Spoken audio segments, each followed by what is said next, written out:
अस्सलाम वालेकुम।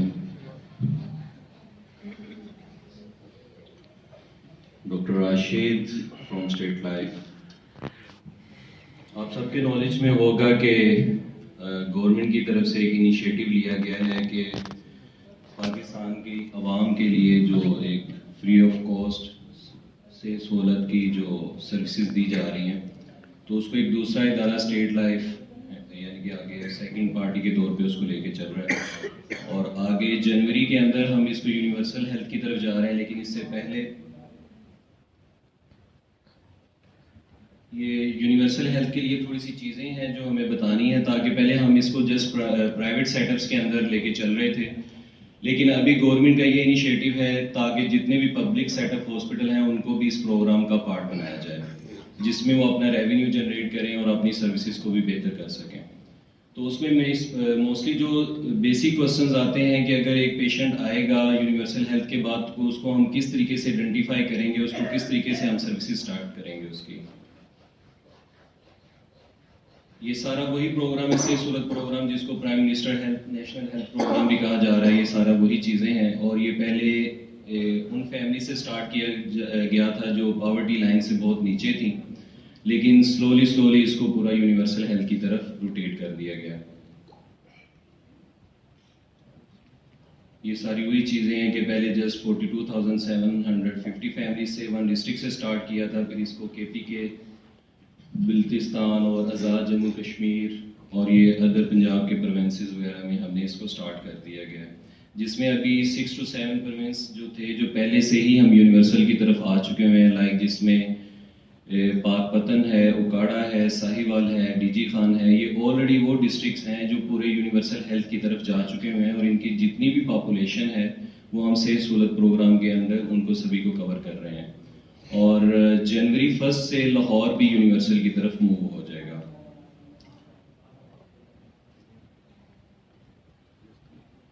अब फर्स्ट क्वेश्चन आएगा कि यूनिवर्सल हेल्थ के अंदर कौन कौन सी फैमिलीज यानी कि इसमें अंडर आएंगी या उनमें कौन कौन सी फैमिलीज से ट्रीटमेंट ले सकेंगी। इसके अंदर वो सारी फैमिलीज जिनके पास लाहौर का आईडी कार्ड होगा, जिसके ऊपर एड्रेस लाहौर का होगा, वो नादरा से लिंक्ड है हमारा जो सिस्टम है, उसके अंदर जिनके पास लाहौर का ID card national ID card होगा वो इस प्रोग्राम के लिए अहल होंगे।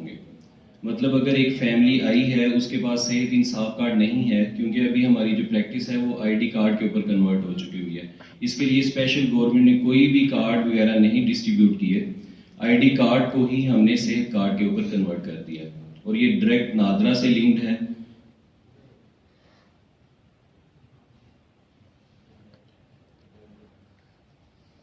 आगे ये बेसिक चीज़ें हैं कि अगर पेशेंट आएगा, क्योंकि ये डॉक्टर साहबान के लिए भी इसलिए दिए जा रहा है ब्रीफ, यानी कि थोड़ी सी, ताकि डॉक्टर साहबान को भी नॉलेज में हो कि अगर एक पेशेंट आ रहा है तो उसकी एलिजिबिलिटी के लिए हमने क्या चीज़ चेक करनी है। तो उसमें नादरा से एक उनका CNIC होता है। अगर कुछ पेशेंट ऐसे आएंगे यहाँ पे पीठ से रिलेटेड ऐसे आएंगे पेशेंट्स जिनके पास नादरा का आईडी कार्ड नहीं होगा, जो अंडर बिलो 18 ईयर्स होंगे, तो उनके लिए सेकंड ऑप्शन दी जाती है कि वो अपना बे फॉर्म ले आए। लेकिन अगर बे फॉर्म भी नहीं होगा तो फिर उसके बाद हम उसको कहते हैं कि फैमिली रजिस्ट्रेशन सर्टिफिकेट जो है वो एक नादरा से ले लें, ताकि हमें उसकी जस्टिफिकेशन मिल सके कि वाकई ये फैमिली मेंबर उसी फैमिली का पार्ट है। तो उसके लिए, ताकि क्योंकि इसमें पेमेंट इन्वॉल्वमेंट होती है बहुत ज़्यादा, एक गवर्नमेंट के साथ हर फैमिली का एक अकाउंट ओपन हो जाता है जिसके अंदर उतनी अमाउंट उस फैमिली की पुट कर दी जाती है। तो इसके लिए ये सारी चीज़ें बहुत ज़्यादा ज़रूरी हैं ताकि उसको हम एवेलुएट कर सकें कि ये वही फैमिली मेम्बर है, इनका बच्चा है जो इसके ऊपर फ़ायदा यानी कि इस इलाज के लिए आया है। अब सेकंड क्वेश्चन आता है कि एक फैमिली के अंदर कौन कौन से फैमिली मेम्बर उसके अंदर फैसिलिटेट हो सकते हैं। अब एक हस्बैंड है, उसके नाम पे आईडी कार्ड यानी कि सेहत इंसाफ कार्ड बन चुका है, वो फैमिली मेम्बर का हेड है। उसमें उसकी वाइफ और उसके वो बच्चे जिनकी अभी शादी नहीं हुई, वो उस फैमिली का पार्ट होंगे और उसके अंदर वो अपना इलाज करवा सकेंगे। और जिनकी शादी हो जाती है उनका अलग, क्योंकि हमारा एक नादरा का भी सिस्टम है कि उसका अलग से फैमिली मेम्बर यानी कि खानदान नंबर स्टार्ट हो जाता है, तो वो उसी वक्त आफ्टर मैरिज वो उस फैमिली का पार्ट नहीं रहेगा और उसका अलग से स्टार्ट हो जाएगा। और इसमें एक लिमिट नहीं है कि एक फैमिली मेंबर के अंदर उसके 6 बेबीज हैं, 7 बेबीज हैं, 8 बेबीज हैं, तो कोई इशू नहीं है। वो जितने भी हों उसकी फैमिली मेंबर में उसमें अगर ऐड है नादरा के अंदर तो वो सारे उससे फायदा उठा सकते हैं।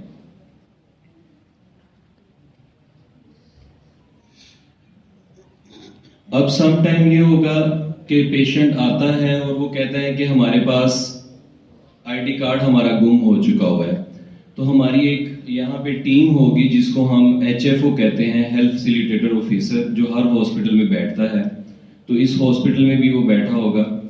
तो जो भी उस वक्त रिस्पेक्टिव डॉक्टर्स के पास जो आएगा पेशेंट, या उस वक्त स्टाफ के थ्रू वो हमारे पास भेज देंगे उसको, तो वो फिर हमसे एक उसके ऊपर एक बॉडी होती है, DMOs, डिस्ट्रिक्ट मेडिकल ऑफिसर्स होते हैं, वो उनसे कांटेक्ट कर लेगा। तो फिर हम उसको देखेंगे, अगर उसकी लाइफ थ्रेटनिंग कंडीशन तो नहीं है, तो उस सूरत में हम उसको ये कहते हैं कि वो नादरा से जाके अपने डॉक्यूमेंट्स क्लियर करे और उसके बाद वो आगे सर्विसेज का अहल है। तो अगर वो कहता है कि नहीं लाइफ थ्रेटनिंग की तरफ अगर हम पेशेंट है, तो फिर हम कोशिश करते हैं कि उसको उस वक्त अकोमोडेट कर लिया जाए और ये डॉक्यूमेंटेशन की जितनी भी प्रोसीजर्स हैं ये बाद में उसको प्रोसेस को कंप्लीट कर लिया जाए। इसमें ये है कि अगर बेफॉर्म बेबीज का नहीं है तो उसके सूरत में हम उसको ट्रीटमेंट देंगे कि नहीं देंगे। तो इसमें अगर एक बेबी लाइफ थ्रेटनिंग कंडीशन में होगा तो उस वक्त उसको अकोमोडेट कर दिया जाएगा, और उसके बाद अगर वो बेफॉर्म फैमिली प्रोवाइड कर दे तो उसको हम अकोमोडेट कर देते हैं। लेकिन अगर वो इतनी लाइफ थ्रेटनिंग कंडीशन में नहीं है तो हम उसको यही कहेंगे कि अपने डॉक्यूमेंटेशन कंप्लीट करे, तो उसके बाद ही उसको इंटरटेन किया जाएगा।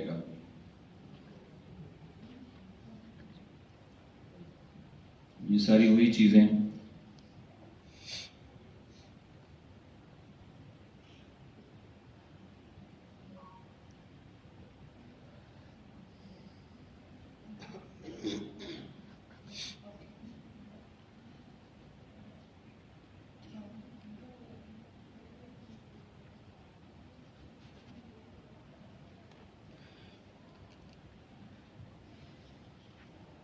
और सेकंड जो मेन क्वेश्चन, फॉर एग्जांपल अगर एक पेशेंट है उसका CNIC एक्सपायर्ड हो चुका हुआ है, उससे हमें कोई मैटर नहीं करती कोई भी चीज़, बस उसका CNIC होना चाहिए और उसके ऊपर हम उसको फैसिलिटेट करेंगे।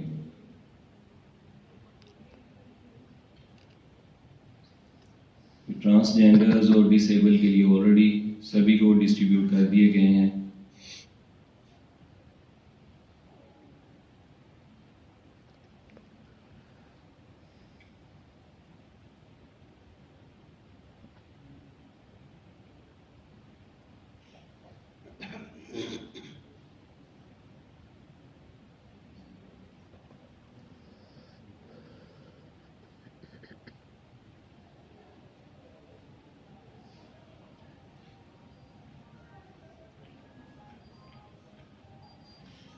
अब यहाँ पे क्योंकि पहले हम ये एक पब्लिक सेटअप हॉस्पिटल है, यहाँ पे हमें थोड़ी सी प्रॉब्लम्स आएंगी स्टार्टिंग में, लेकिन उसके लिए ये है कि अगर एक पेशेंट हॉस्पिटल के अंदर आएगा तो उसको कैसे हम जस्टिफाई कर सकेंगे या आइडेंटिफाई कर सकेंगे ये सेहत सहूलत प्रोग्राम का पेशेंट है या ये फ्री ऑफ कॉस्ट जो पब्लिक सेटअप का हॉस्पिटल पेशेंट है ये वही है। तो उसके लिए एक रेफरल लेटर जनरेट किया जाता है।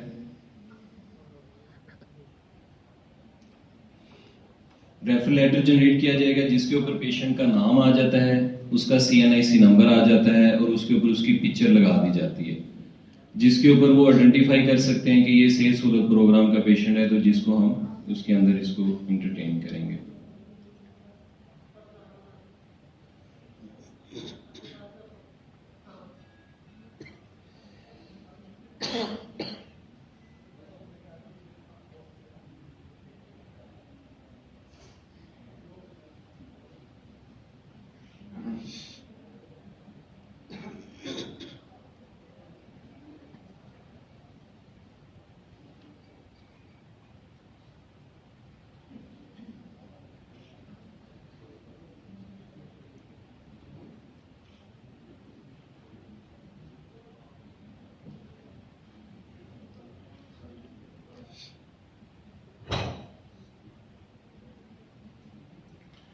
अभी जो यूनिवर्सल हेल्थ से पहले जो कार्ड थे उनकी लिमिट थी 3,60,000 रुपया। मैं प्रोफेसर चौधरी अनवर साहब से रिक्वेस्ट करूंगा कि स्टेज पे तस्वीर बनाएं। सर मेहरबानी, थैंक यू। 3,60,000 रुपया था, जिसमें से दो कैटेगराइज में उस अमाउंट को डिवाइड किया गया है। जो टर्शियरी बैलेंस है वो 3 लाख है, जिसमें मेजर डिजीजेज वगैरह कवर की जाती हैं। जो सेकेंडरी बैलेंस है उसमें 60,000 है। अगर इन केस ड्यूरिंग ट्रीटमेंट उसकी वो अमाउंट कंज्यूम हो जाती है और पेशेंट की कंडीशन ऐसी नहीं है कि उसको डिस्चार्ज करके घर भेज दिया जाए, तो उस सूरत में हॉस्पिटल की तरफ से जो फोकल पर्सन होते हैं वो डीएमओ से कांटेक्ट करते हैं, तो उसकी अमाउंट को हम इंक्रीज करके, अगर 60,000 की लिमिट है तो वो खत्म यानी कि इंक्रीज करके 1,20,000 तक लेके जा सकते हैं। तो अगर वो टर्शियरी का ट्रीटमेंट है जिसमें उसका कार्डियक आ जाती है, न्यूरो आ जाएगी और ऑर्थोपेडिक की सर्जरीज आ जाती हैं, तो अगर वो 3 लाख की अमाउंट कंज्यूम कर चुका है फैमिली एक, तो अगर उस फैमिली को अगर अमाउंट की ज़रूरत है और पेशेंट की ये कंडीशन नहीं है कि उसको डिस्चार्ज करके घर भेजा जाए, तो वो 3 लाख की अमाउंट 6 लाख में कन्वर्ट हो जाएगी। अगर उसके बाद भी पेशेंट स्टेबल नहीं हुआ तो वो 3 लाख और अमाउंट जो एक गवर्नमेंट ने एक रिजर्व फंड के तौर पे जनरेट किया है, वहां से फिर 3 लाख अमाउंट हम ले सकते हैं। तो दैट मीन्स कि एक साल के अंदर अगर एक फैमिली को इमरजेंसी की सूरत में 9 लाख रुपए तक की भी जरूरत होगी ट्रीटमेंट की, तो वो हम पे करेंगे, जो इस प्रोग्राम के अंदर उसको पे किया जाएगा। और इसमें जो प्रोग्राम का हिस्सा है ये वही चीज है कि पैकेजेस रेट्स दिए जाते हैं कि अगर उसने लैब पोली करवानी है तो उसके अलग से पैकेजेस होंगे, वो हॉस्पिटल के साथ उसी प्रोग्राम के अंदर ही आएगा। अब जो यूनिवर्सल हेल्थ होगा उसके अंदर अमाउंट थोड़ी सी इंक्रीज कर दी गई है, 4,60,000 कर दिया गया है। पहले था 3,60,000, तो अब इसको बढ़ा के 4,60,000 कर दिया गया। और यही भी इसमें भी वही प्रोसीजर है कि अगर अमाउंट कंज्यूम हो गई है तो 4 लाख के बाद फिर 3 लाख और उसके बाद फिर 3 लाख। पहले 9 लाख तक हम जा सकते थे और अभी यूनिवर्सल हेल्थ होने के बाद हम 10 लाख तक इसको इन्हांस कर सकते हैं।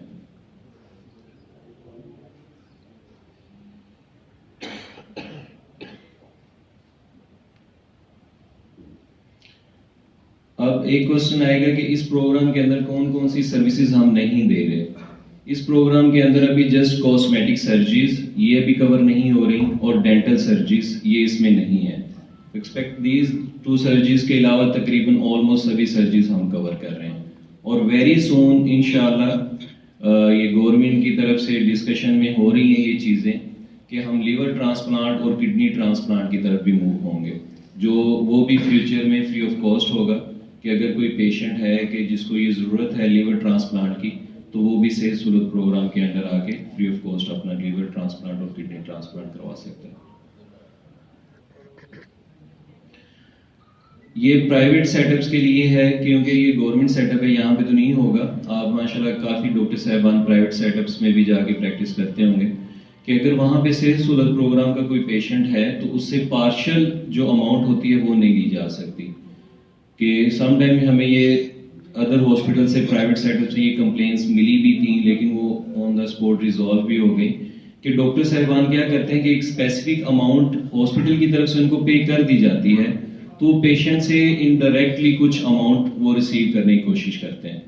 लेकिन उस वक्त तो पेशेंट वो पे कर देता है क्योंकि उसका अपनी फैमिली मेंबर कोई ना कोई उस वक्त उस कंडीशन में होता है, तो वो कहता है कि चलो जी मैं अभी पे कर दूं। लेकिन जब वो वहां से डिस्चार्ज होके जाता है तो ये सिस्टम ऐसा है कि यहाँ से 2 से 3 दफा कॉल की जाती है। एक प्राइम मिनिस्टर की तरफ से टीम है जो उनको कॉल करके पूछती है, और एक सीएम की तरफ से टीम है, और एक नादरा की तरफ से टीम है।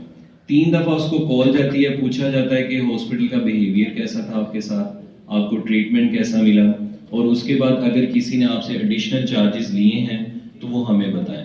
तो उस सूरत में वो सारे पेशेंट्स जो होते हैं वो उस वक्त बता देते हैं, तो उसके बाद वो एक अच्छा इम्पैक्ट नहीं जाता, तो फिर एट द एंड वो अमाउंट हमें रिफंड करवानी ही पड़ती है, और जिस भी वो डॉक्टर्स ने ली होती है वो हर सूरत में वो अमाउंट रिफंड करते हैं।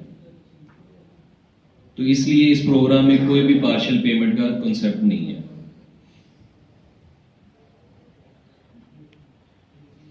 इसमें अभी एक चीज, क्योंकि डोनर्स सम टाइम हमें जरूरत पड़ जाती है ट्रांसफ्यूजन की, क्रॉस मैच की, तो वो 2 से 3 दफा इस तरह होता है कि वो मिस मैच हो जाता है। तो उस सूरत में अभी गवर्नमेंट ने ब्लड ट्रांसफ्यूजन को और क्रॉस मैच को इस पार्ट ऑफ पैकेज नहीं रखा हुआ, इस प्रोग्राम का हिस्सा नहीं है। तो उस सूरत में पेशेंट ब्लड को खुद ही अरेंज करता है।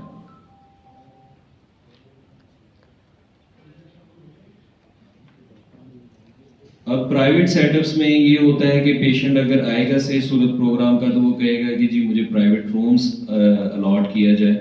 तो इस प्रोग्राम के अंदर प्राइवेट रूम्स अवेलेबल नहीं होगा, जस्ट वार्ड की ही उसको सहूलत दी जाएगी। पेशेंट को वार्ड के अंदर ही स्टे करना पड़ेगा। अगर कोई पेशेंट कहेंगे हम वार्ड प्राइवेट रूम्स का अलग से पे करते हैं तो फिर वो टोटली प्राइवेट पेशेंट हो जाता है, वो सारा फिर खुद ही पे करेगा, वो पार्शली अमाउंट इसमें नहीं दे सकते उससे।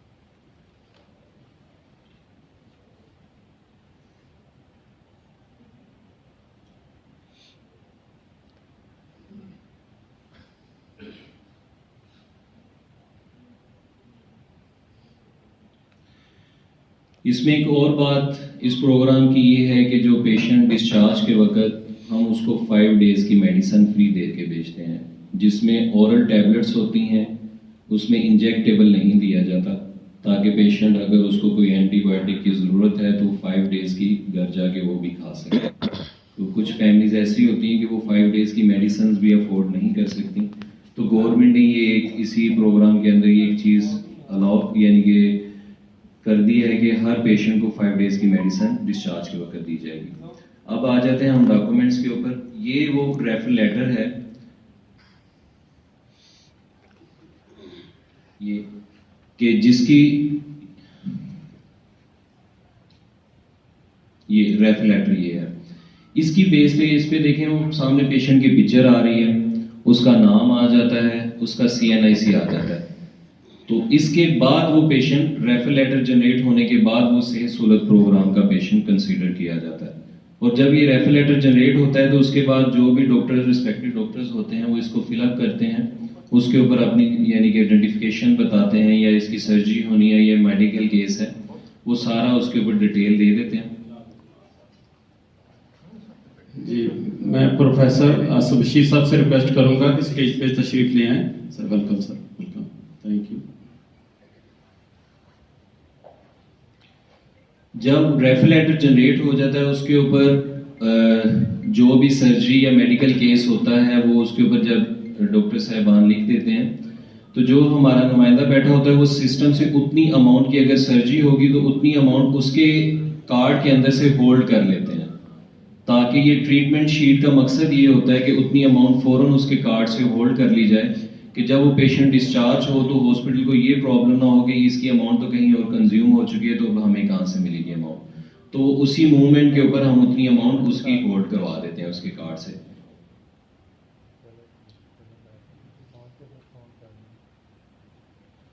और उसके बाद एक हॉस्पिटल की तरफ से डिस्चार्ज स्लिप बनती है, फिर एक हमारे सिस्टम से डिस्चार्ज फॉर्म निकाला जाता है जिसके ऊपर पेशेंट का CNIC, कॉन्टैक्ट नंबर और उसका रिलेशन जिसके साथ वो आया हुआ था कि जिसने वो अमाउंट 1000 की अमाउंट उनसे रिसीव की है, उसकी पिक्चर लगा दी जाती है। अब उसके बाद एक क्वेश्चन आएगा कि डॉक्यूमेंट्स कौन कौन से क्लेम के साथ भेजे जाते हैं, ताकि हमें वो अमाउंट जो हम क्लेम कर रहे हैं वो फाइल भेजने के लिए कौन कौन से डॉक्यूमेंट्स रिक्वायर हैं। जिसमें फर्स्ट ऑफ ऑल आता है CNIC जो हमारी तरफ से रिक्वायर होते हैं, जो एक हमारे सिस्टम से जनरेट किए जाते हैं। रेफर लेटर होता है, केस शीट होती है, डिस्चार्ज स्लिप होती है।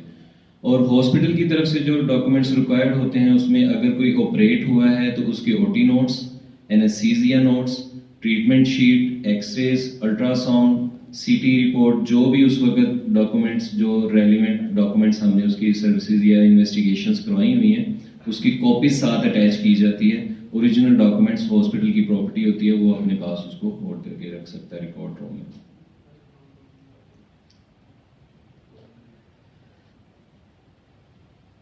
ये फाइनल क्लेम्स शीट होती है जिसके ऊपर उसकी फाइनल अमाउंट आ जाती है, उसके ऊपर ये सारी अमाउंट के इतनी का उतने प्रोसीजर्स या सर्विसेज ली हैं इतनी अमाउंट की, तो उसके बाद ये क्लेम शीट प्रोसीड कर दिया जाता है ताकि। और ये OT नोट्स,